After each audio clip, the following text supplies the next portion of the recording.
Oh my god, I've been given like the 9th version of this logo I have to use. This is so annoying. It like looks exactly the same, honestly.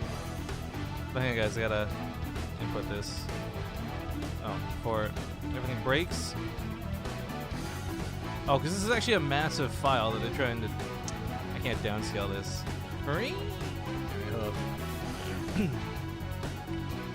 It's good music. Let's turn it down though. As we're here live, kind of. What's up, everybody? Hello. Welcome to the solo cast.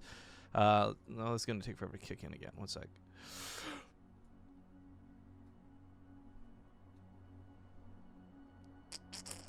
There we go.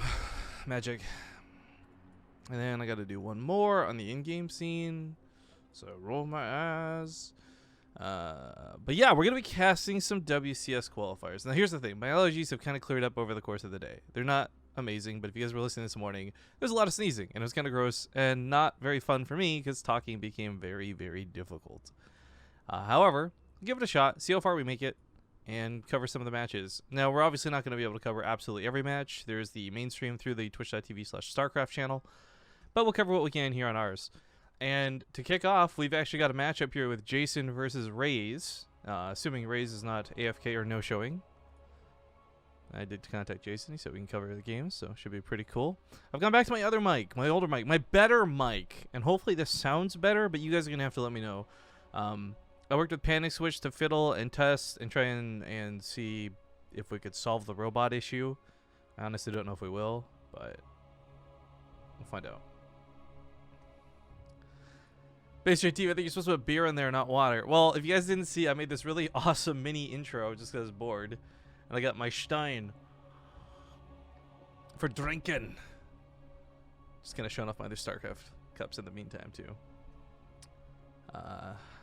Shall I host? Yeah, as if I didn't get enough StarCraft earlier, right? Check out Twitch alerts. Cool, that's all set up, too. We still have Nexikura is the bit boss. Yes, please. Okay, first map is Abyssal.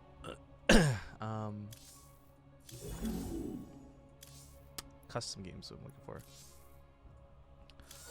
And unfortunately, as it turns out, we deduced this morning that Nexikura is the reason I'm having allergies. So until one of you guys out there kills him, we're going to keep suffering these problems. I know that a couple people stab at him, try to help out, but unfortunately, he's not dead yet. Also, where is Raze on this list? There we go.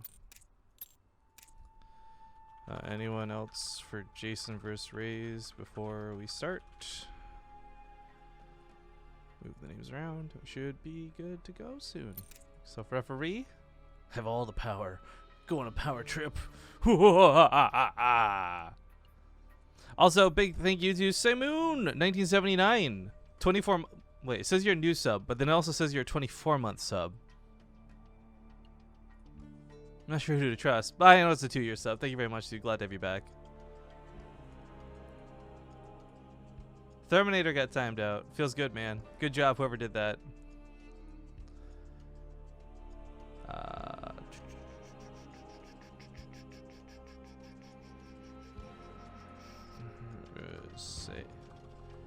Say when ready, boys.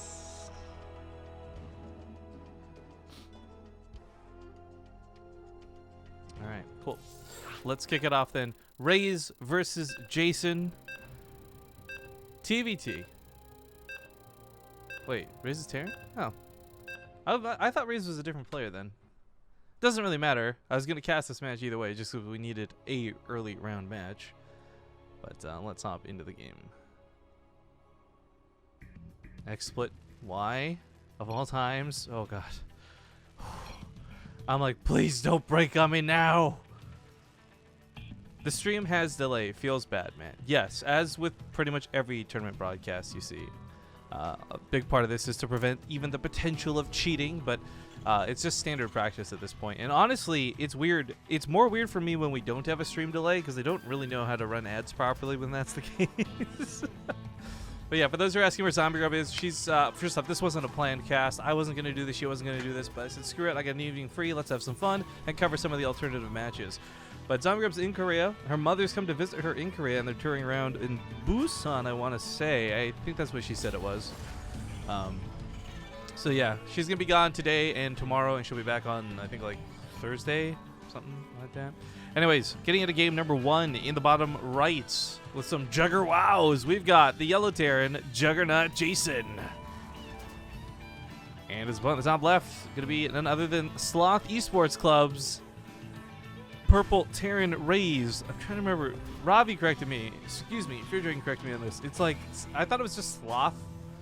But it's like Sloth Esports Club, I think is the full name. If someone out there can correct me if I'm saying it wrong, I'd appreciate it. But Raze, from what I understand as well, from hearing from others, is the captain of the team, for whatever that's worth.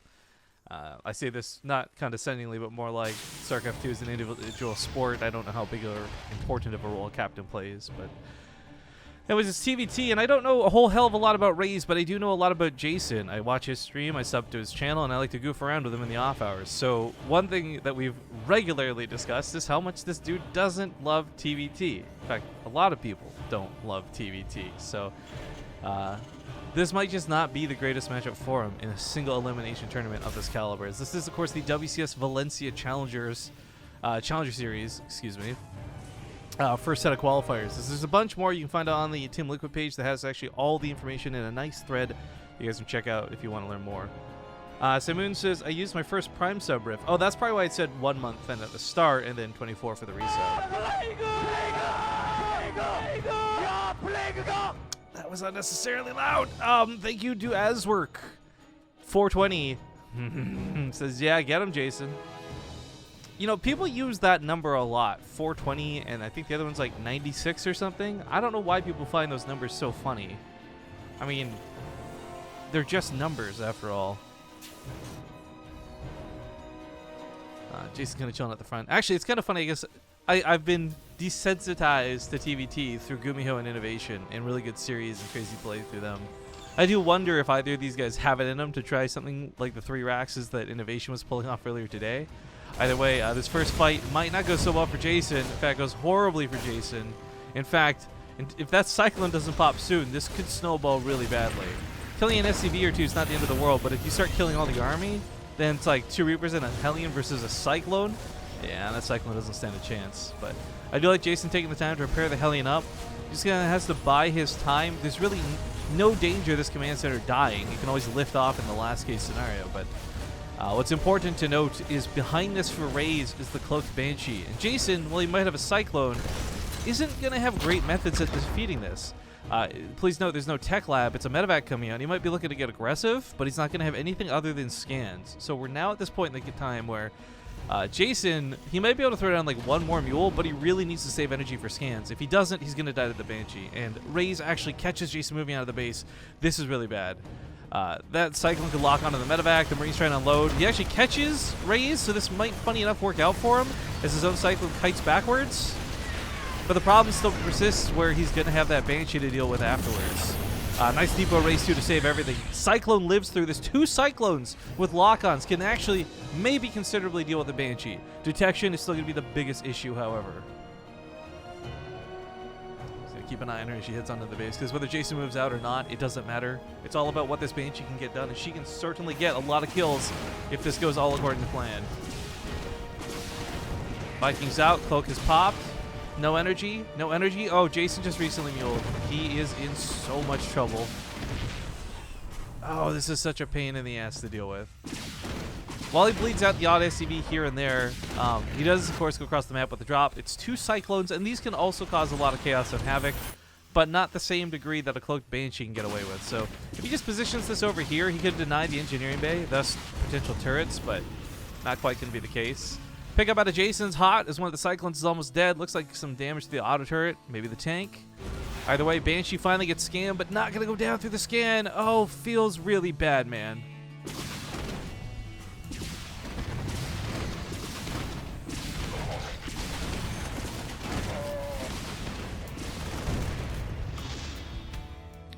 Well, grand total of 11 SCVs killed. So chew on this piece of ice I didn't mean to swallow in my drink. You guys ever do that? The ice cubes start shrinking in the water so they get tiny and you accidentally swallow one? I hate that. I really hate that, actually. Decent micro with this, keeping it alive, but now it's Danger Town. You want to get that medevac out of there. Jason probably best off going home, unless the Marines could. Shit, there was a Widow Mine there too. This was so dangerous. But the worker count favors Raze slightly coming out of this. 12 workers killed to 6. Really, Jason had to get a little bit more done to be comfortable, but following back, his production's coming up, and he might not be too poorly off for this. Now, a small note. I'm not sure if this breaks the rules or not. WCS has a really strict rule about, like, you gotta disable all custom skins. And Raze is currently using a custom skin. I don't know if that'll get anyone in trouble or not. I'm sure they'll just ask him to disable it for the next game. I personally am just like, side note, totally opposite opinion. I wish we used all the custom skins. And in fact, I'm actually a little bit mad that we don't, but hey, what you gonna do, right? One day we'll have our own WCS with blackjack and hookers and custom skins. That'll be the plan. Now Jason's a little bit behind on Stim, which doesn't bother me so much. I don't think Stim is that influential this early. It's going to be combat shields I'm really worried about, as Jason's will be coming out much later. He picks up to go for a drop, but that's at the same time Raze is moving out, and Raze isn't coming with a bit of harass. Raze is coming with some game-ending damage, and if Jason... Oh, he's going to be supply blocked a little bit. His production's going to be lacking. This does not look favorably for Jason.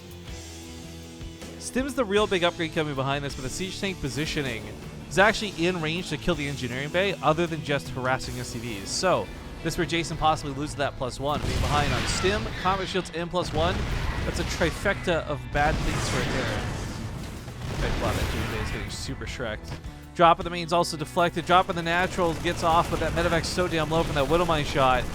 I don't know how much staying power it really has. He does get a cancel on his opponent's third, which is nice, but he still loses all this mining in the natural, and he, of course, has no third base down himself. Jason, he's found himself in quite a sticky situation that I don't know how he gets out of. He's Winnie the Pooh. He's gotten his head stuck in the honey jar. Oh, father. That's a terrible Winnie the Pooh impression. Excuse me. Well, drop of the main makes up with the one that was from the natural. Oh, the medevac gets sniped off, though you knew it was going to happen. So damn low that it was. Feels bad, man. Looks like the main gets picked up and moved over here. Excuse me, the natural. I like this choice because he literally cannot mine where he was before. That being said, I think Jason, having lost his +1, being behind... Well, I guess he has Stim now. But being behind on his way to combat shields, and that tank count out of Raze is no small number. Medevac having that picked off. Tanks obliterating the Cyclone right away. Marines fall back. Corpses go flying. And this is going to go really, really, really favorably for Raze. GG. Jason did not bless the rains in Africa yet today. Might want to take time to do so between games. Also, for whatever reason, it looks like XSplit's lagging a little bit. So you know what, guys? I actually know what the culprit is. It's the stupid WCS Challenger Series logo that is like a gajillion gigabytes big. Yes, that's an accurate number. So we're just going to stay on the in-game scene so it doesn't freeze. And even if it does freeze, well, then we're on the in-game screen and we don't have to restart XSplit. It's win-win.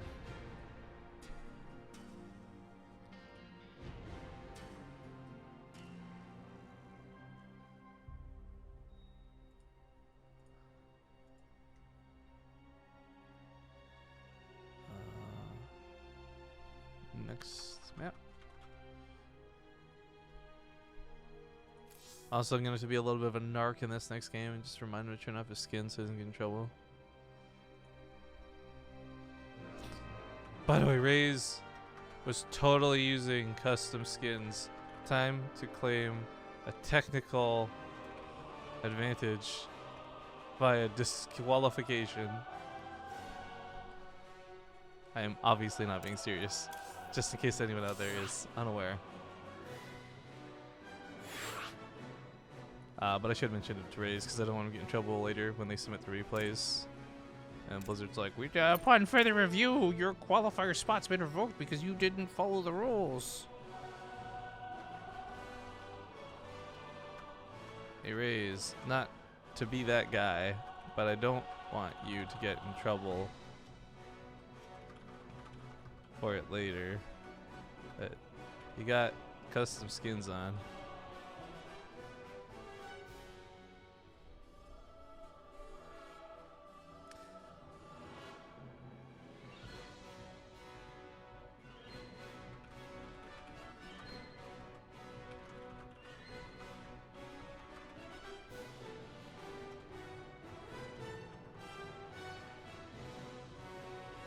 Well, they're both ready, so let's... Oh, wait. There we go. Let's hop into it. Game 2 going to be on Ascension to Ire. And it is, of course, 1-0 in the favor of our Sloth Esports Club member, Raze. Which, by the way, nobody corrected me on, so I'm going to assume is the correct full name of the team. If you look at the brackets, by the way, type ! brackets, there's a lot of big names here. But there's also a lot of little names, which I think is really important, too. And I'll go with that. I guess I'll go into that a little bit more in a moment. Let's get these intros out of the way to kick it off, though. In the top left, we got the purple Terran player, Raze, leading 1-0 at the moment. And in the bottom right, his opponent, now perhaps blessing some rains. We'll see. It's Juggerwow's Juggernaut, Jason. Jason is, by the way, for a fun fact, those who don't know, Jason is the biggest fan of our Tier 3 sub emote here on BaseTradeTV. And if you ever see him and you have that emote, you should absolutely use it.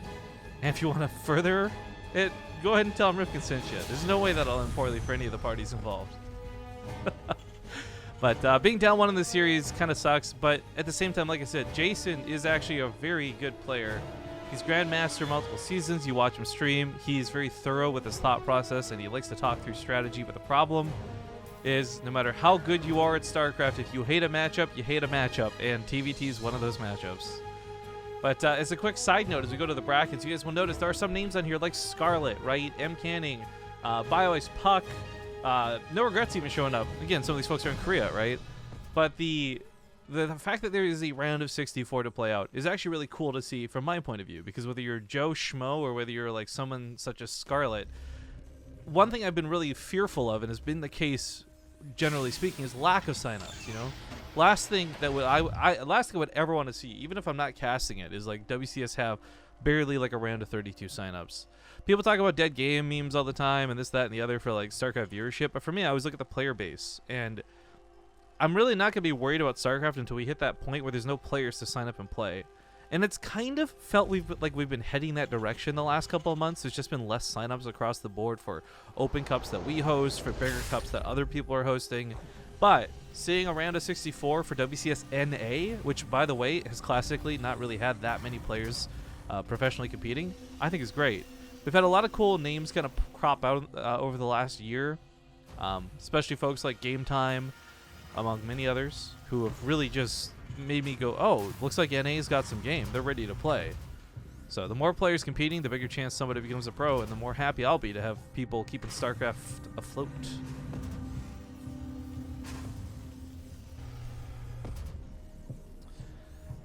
But I did ask in that first game, rather rhetorically, will there be any cheese? And really, no, there's not. Again, Game 2 follows up pretty standard play, and no one going super dedicated with Reapers. And certainly nobody proxying anything.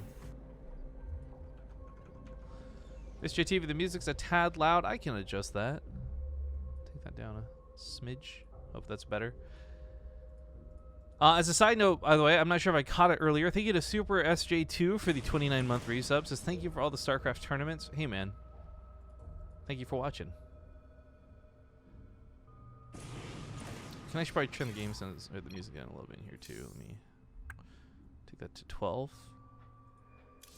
See if that affects it or not. You guys can let me know how the new sound is. Yeah. Reaper over here is gonna poke in and might actually get some annoying damage done with the grenade, but nope. Dead on arrival. DOA for those who aren't hip with acronyms. The Cyclone will keep Jason out of the base for now. He actually has got no scouting, which is a problem, because there's a couple of different builds that have been cropping up over the last week or so. I want to say actually 3 months, to be more precise. One of those involves a lot of Cyclones, and that's kind of like an innovation-style way to play this matchup right now.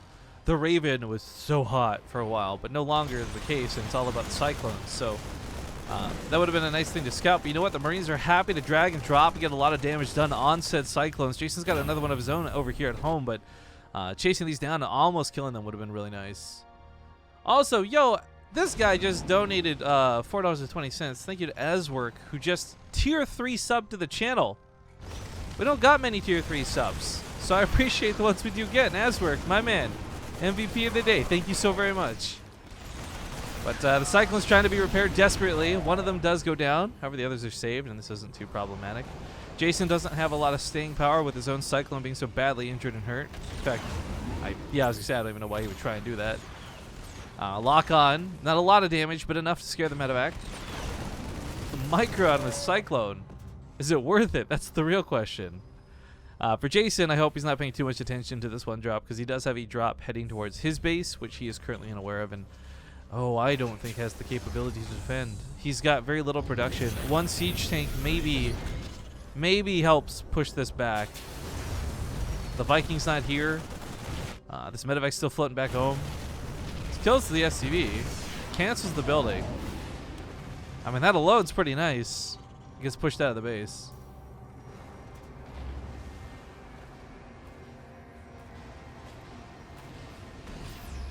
He's going to have to repair that Cyclone up a little bit if he wants to use it anymore. Raze still has 2, which is kind of a big deal. 2 Cyclones can bust this tank.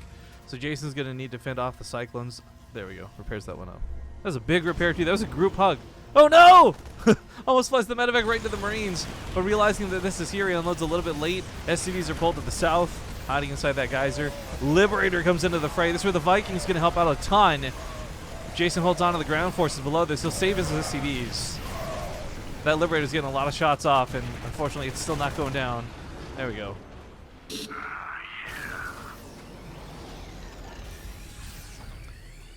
Nathuris, thank you for the 24-month, 2-year resub. Hot guacamole. What's this? While I disagree with tiered subs, I'm fine with you guys promoting it. You guys have earned it, IMO. People have a lot of different opinions on this, right? And I think the general Twitch consensus is like people don't want to treat the tiered subs any differently. Like, we're all loving the channel, we're all supporting it. I say fuck that noise. Pardon my French. Sorry, I forgot I'm on a WCS broadcast. I'm not supposed to swear. But yo, for real, I want to treat our tier 3 subs like spoiled brats. They give us the extra money, they give us a lot of extra power. Same with tier 2 subs, but Twitch doesn't have the tools implemented for that yet. So I'm very grateful and thankful for those who do support us with that sub number, that upgraded tier. I actually have no extra way to reward you properly yet, but just know that the second they come out with the options and the tools for us to do that, I plan to, I don't know, extra giveaways, or maybe it's special game nights or something. I have no idea what we'll do, but we're going to definitely give some much needed love to the folks who support the channel. That's for sure. Now Jason's actually loaded up with all these tanks. He's got stim, but no combat shield starts. I'm worried about this because he's got the money, had the money, sorry, then he pumped out 5 more Marines, but if he starts his combat shields really, really late, Raze might just have a big timing over him. But +1 weapons is nothing to scoff about, and until combat shields is done for Raze, he does not have a definitive advantage. He will, though, once that kicks in. I don't know if there's a real value to this. Like, it's not like combat shields makes your Marine worth 1.5 Marines, but when it comes to these massive engagements where there's a lot of Marines firing, that 10 health is a world difference. In fact, I think the scaling's best made when you multiply it, right? Like, basically, Jason has an extra 340 army in his army, where Raze wouldn't, vice versa, depending on who has combat shields, who doesn't, right? And of course, everyone's going to stim. Yeah. This one Marine kind of clears the path, funny enough, but the sensor tower comes up, so Jason's not going to be able to sneak in with this triple drop, like, quadruple drop like he had hoped to. But he also knows the Viking's there, so maybe waiting for boost to come off cooldown. Yeah, and he's just going to try and sprint right past everything. Big unload here on top of the main. There is a tank, but there's also 4 for Jason. One of the medevacs is going to go down by the looks of it. Cleans up that tank defending in the main. Now he might just get the upgrades. +1 weapons finishes for Raze. He's going to have armor going for him too, and combat shields. This should be an easy fight for him to take. He should be able to break these tanks really easily. He just moves in on Jason like nothing at all.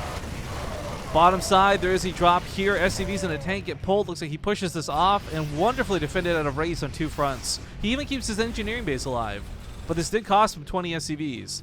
Not something that's devastating because he was ahead for workers, but now this kind of evens up the playing field. Not in terms of upgrades, though. Jason does have his own combat shields, but not +1 armor. So still, anytime there's a head-on Marine versus Marine fight, it should go in the favor of Raze every single time.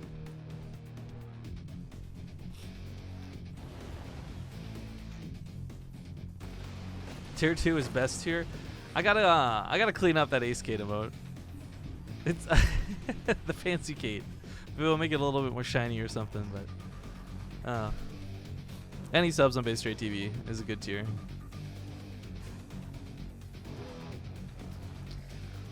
Now, Raze's production is matching that of Jason. So, Jason, small supply lead right now. I don't think the +1 armor is going to overcome that 20 supply deficit, but positioning and tanks will.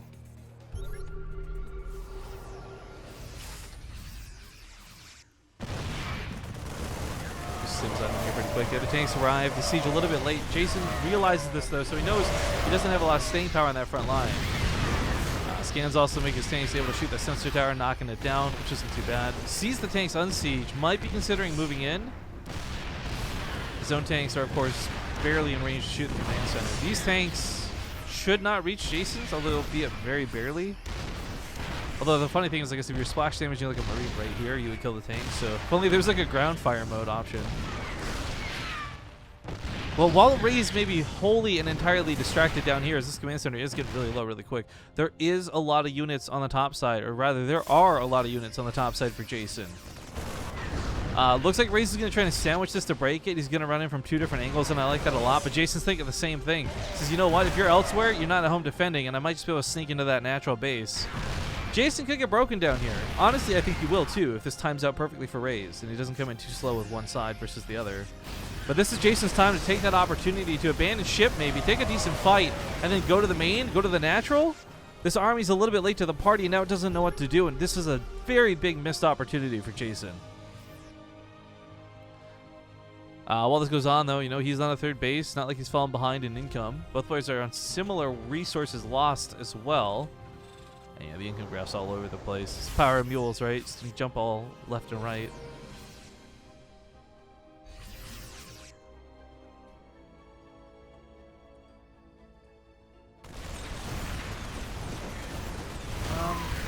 Today I learned a Cyclone barely can outdamage the healing beam of a medevac on +200 Marines. Feels bad, man. Feels mech, man. There's only one tank defending, so stimming in like this is not super crazy. He'll get that tank for sure. SCVs get pulled and not unnecessarily. This also is going to pull Raze's army back, but Jason doesn't focus fire the tanks at all. Big mistakes are made as he loses that army in the front lines. Kills 20 SCVs almost. And I guess the SCV kills are nice, but losing out on the tanks is huge. And Jason's still behind in upgrades, by the way. Not just in the 1-1 for the Marines, but also +1 on those tanks. Armory is only just now coming. Oh, he may not have realized he was so far behind until just now, and that's going to be a sinking feeling. If Raze took the moment to breathe and went for 3-3, he would almost secure this game through victories alone, or through upgrades alone. But, oh no. Oh no. Boost is still on cooldown. Little bit scary.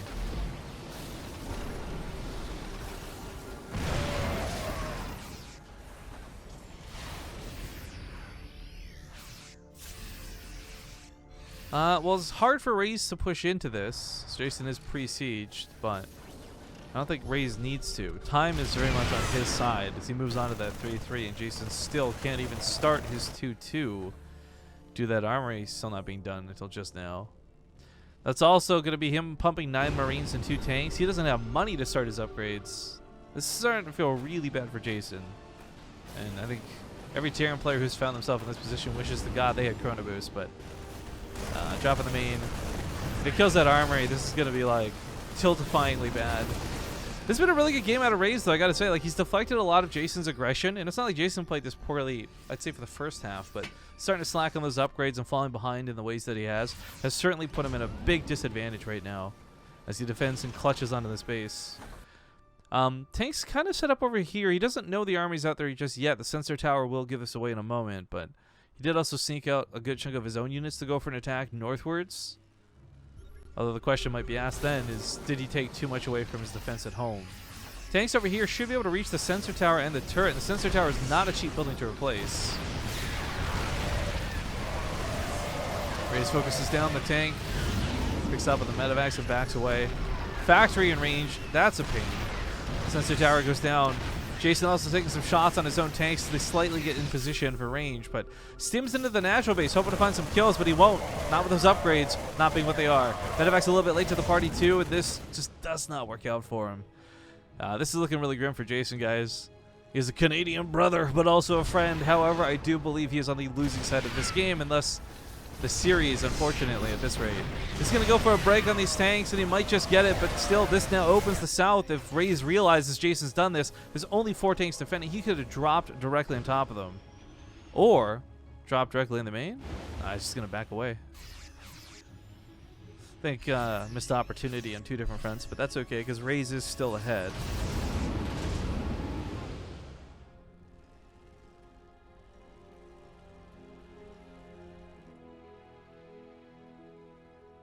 That 3-3 though, I feel like that's going to be a real game changer. Not so much because I'm worried about them taking marine fights anymore, but that's Raze melting the tanks. Like, Jason's tanks are not going to hold up to that. His own weapon upgrades are a little bit late too for the tanks included with that statement, but puts the main over to the 4th. Once again, Raze definitely in a favorable position as we hit up on the 16-minute mark of this game.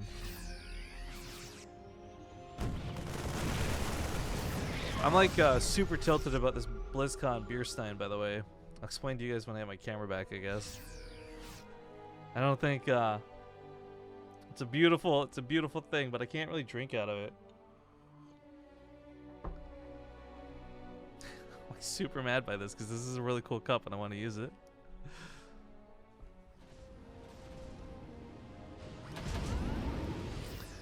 Well, Jason's still mucking about with what he can. I mean, if he finds an opening, it's really easy to throw a lead in TvT. You walk into tanks, you get your army obliterated. There's a lot of ways this can go terribly for a player who is ahead in the game, but it's a marine fight. Might not have medevac support, but they still got damage to a 3-3. Baits him back to the tank fire. That was actually kind of a cool move out of Raze. I like that. Respect that, too. Jason on his own way to 3-3, so I guess buying all this time has let him catch up on upgrades finally. This is a pretty harsh supply block for Raze, too. These are depots that have had supply called down on them, so it's going to take twice as many to replace. He tries to stay out of range of that tank. Another depot goes down. Big supply block. Yikes. Going to the natural, there's not a lot to get here, but he might just get another one of those very important depots. Small trades like this, though, are interesting. Raze prioritizing coming back with the army to deal with it. When, again, like, all he needs is a decent position, and Jason is screwed.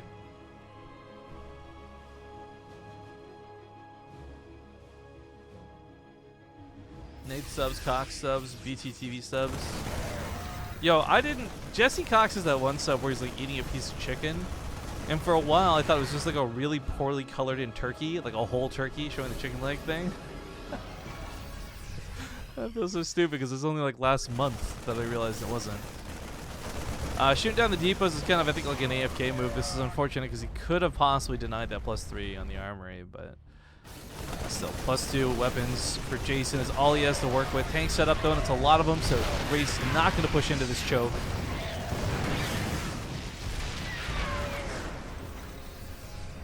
Tanks are probably the best thing Jason has going for him, actually. Consider it's 13 tanks in total. Even if you are down in those upgrades, you're still going to deal a lot of damage to the Marines, which are certainly favoring Raze.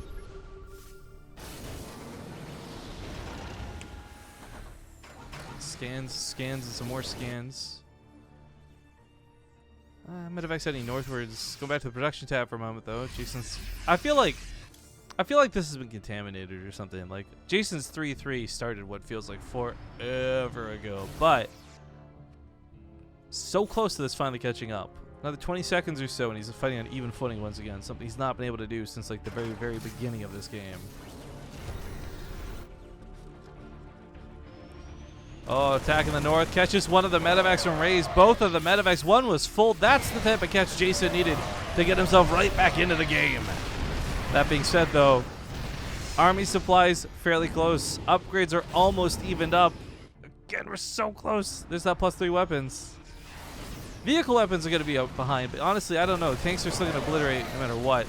Jason does lose his medevac, so this drop will not go off. This was kind of tit for tat for the attack that went up here. Ends up working out pretty poorly for Jason, who, by the way, I don't know how he did this. Managed to sneak control of the watchtowers. Raze hasn't taken this away from him. I think it's a big mistake. Because Jason, of course, can see the entire middle of the map, and it's costing him nothing. So setting up for a flank is not out of the option, or not out of the question. Realizing his tanks are abandoned is a little awkward, however.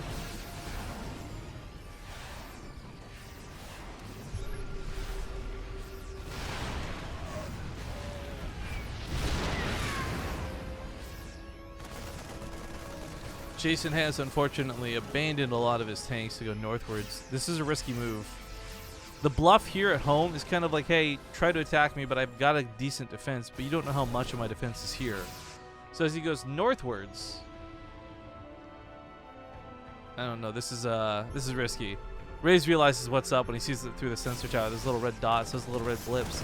Jason gonna soon realize though that this was the entire army brought back home, because he did have control of the watchtowers, right? So he knows now he's got some mobility to start spreading out, but I don't know if spreading out is necessarily the best option. Marines, for example, will not kill a planetary fortress, not anytime soon. I like this vehicle armor plating. I just don't know that we ever see a game go long enough that it's something people get, much less need to get. Either way, that'll help Raze out a little bit. Just continues to extend his lead through upgrades. Both players expanding though. 5 bases, half the map. Jason's still with control of the center. Those watchtowers have been huge because of course he's got sensor towers as well, but being able to actually see the middle of the map and know where your opponent's moving, that's kind of a big deal. It's about getting in position in time for some of these fights too. Kind of like what's happening over here. So the tanks siege up, way out of range, but this will be, well, of course, in range to shoot the Marines should they push forward.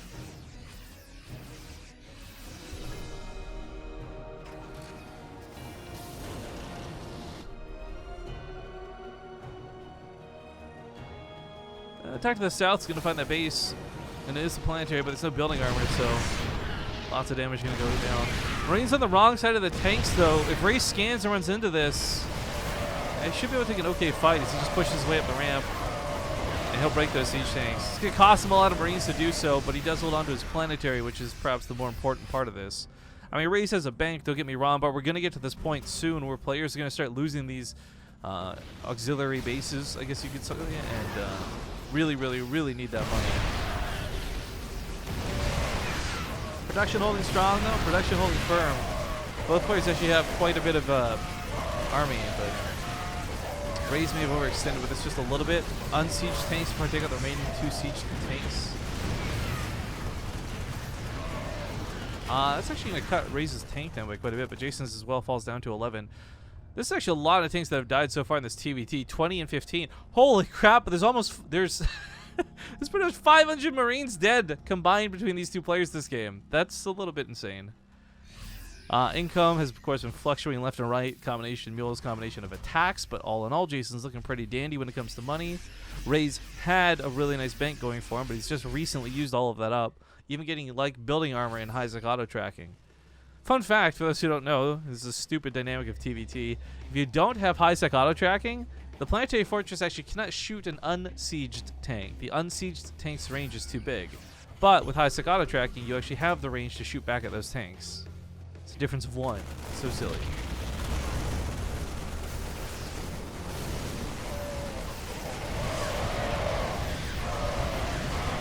Well, Jason gets broken. Both of these guys are just... I'm going to say this as politely as I can, but they are so bad at taking offensive engagements.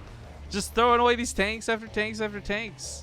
If that was used as a distraction, I could have understood the loss, but unfortunately it wasn't. They're going to awkwardly catch each other here in the middle of the map.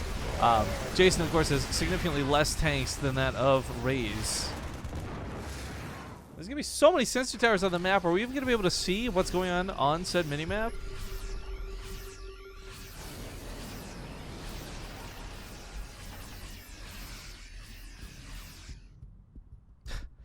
This has been a silly game. Attack to the north, gonna catch some SCVs. But how many buildings are actually they on? They're on 3 and 4 orbitals each. Actually, at this point, losing SCVs might be a good thing. Let's drop those mules more than anything else. Rely on that for income. Have a bigger army for it. Both players, of course, again, pretty close in resources lost. All things considered, like, I would say I gotta give credit to Jason more than Raze this game. Jason was fighting at a deficit for so long. He screwed himself with upgrade timings. His attacks were not hitting very well, and Raze was defending excellently. The fact that this actually got to a point where Jason was able to not just bridge the gap in upgrades, but also army supply, and now even overtake some of the map in bases, I think he's played this out really well. I just still don't know if he's got what it takes to finish him, because Jason and Raze are both taking pretty bad engagements. Not for lack of trying. Like, this isn't like AFK tanks moving in, but I feel like it's constant misjudging, like, positioning and numbers, and just suddenly you walk in and you're like, oh, Thought my tanks would siege up. Turns out they're all dead. Yeah, this is the main and the natural that have been plucked up out of their bases and moved more northwards. So we have the expansions now finishing up. Planetaries on the outlying base. Attacking the center, ends up catching a couple Marines, but looks like not much more than that. So Jason, again, trades out decently here in the center. I love what Raze has done here, though. Vikings were made behind while this was going on, and Vikings, I think, are going to be really critical for a couple of different reasons. Number one being the fact that you're going to force Jason to use scans, and only scans to fight with. He can no longer park the medevac on hold position on the front line, because if he does, the Vikings will shoot her down. Secondly, because of his investment in armor upgrades, his own Vikings are actually going to fare a little bit better in the sky. That being said, though, he gives up a positioning that might just be an important one. The planetary is not going to be broken, but a lot of his tanks go down here in the center of the map, and these Vikings fly dangerously too close to the sun, or in this case, too close to the Marines.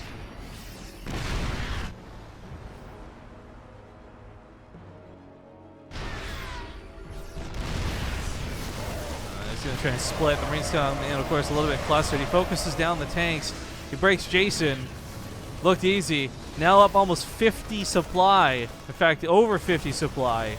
Raze's excess, of course, comes mostly through those Vikings, but still, now that we're moving into Liberators, it's just a little bit more power for him.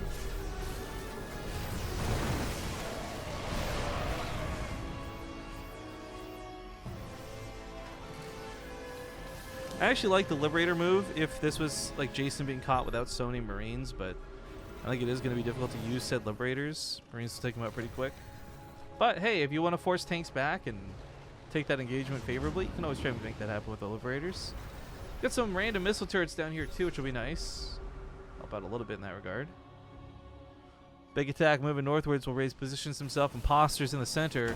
This is not a planetary, by the way. This is the orbital from the natural pulled over, so this base likely to go down without reinforcements.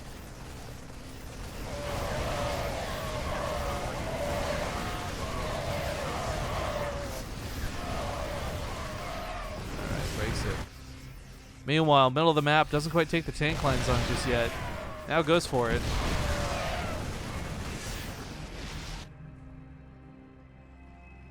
Both players keep encroaching into the other's territory, and it feels like they run out of reinforcements. These fights go so unfavorably for both, so no one's really left with the ability to do damage and follow through. I'm not sure what Raze has just done with his Vikings, but it might be a mistake. He move commands them through his opponent's Vikings, so Jason's Marines take him out. 2 Vikings remain. That's a lot of air control that he just lost, but with this position, he holds onto a base that he can deny out of Jason, and Jason is strapped for cash. Tank goes down. Marines can focus on the last Viking. So that tank was attack commanded onto the command center, so just kind of wasting shots over there. TvT, boys. TvT. Jason's falling behind, and this is definitely, I think, due to money more than anything else. The engagements are obviously going worse and worse for him. You keep in mind, Jason at a time was very close to resources lost with Raze. In fact, most of this game was very close to resources lost with Raze. However, now sitting on a huge deficit. Insert joke about the American economy, except Jason's Canadian. Jason also didn't get to research building armor, much less high-sec auto tracking, so unfortunately that command center, that orbital, just melted.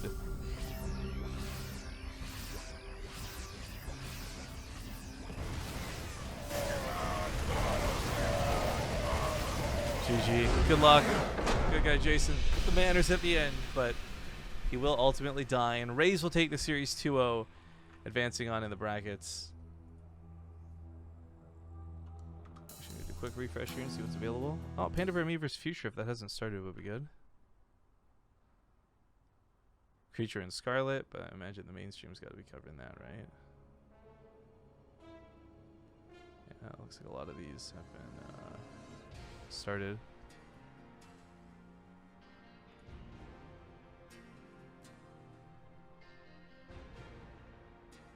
I might be able to catch No Regret picking around. Jon Snow on the top side. Actually, hey, can I cast your next match? Jon Snow's going to have a pretty decent opponent. Jason wants to play some PUBG later. Hell yeah. Alright, so here's the thing. Like I said, I can't, I don't want to be swapping scenes because it might just cause the broadcast to break, so I'm just going to add my camera here real quick. This is really annoying. I've never used this BlizzCon Stein before, right? So here's the thing. You gotta open the lid to drink out of it, right? Okay, no problem. Okay, that's gonna chip away at my glasses, so I can't go that way. I can't go like this because it hits my forehead and I can't actually tilt the water back enough to get the drink. If I try the other side, same problem where it's gonna scrape away at my glasses if I try and like I actually cannot drink from this thing unless I get like a straw or something. Unless pull off my, I guess I can take my glasses off. I look so weird without my glasses. Holy cow. But even then, like, look at it, it's like digging into my face. It like just digs in right here. I'm gonna go swap out my cups and wipe up this water mess I've just made. So I'm gonna play a quick commercial break. You're not gonna see any sort of commercial signs here, but Jon Snow has an opponent. I don't know who. We'll be back soon. Thanks for watching, guys.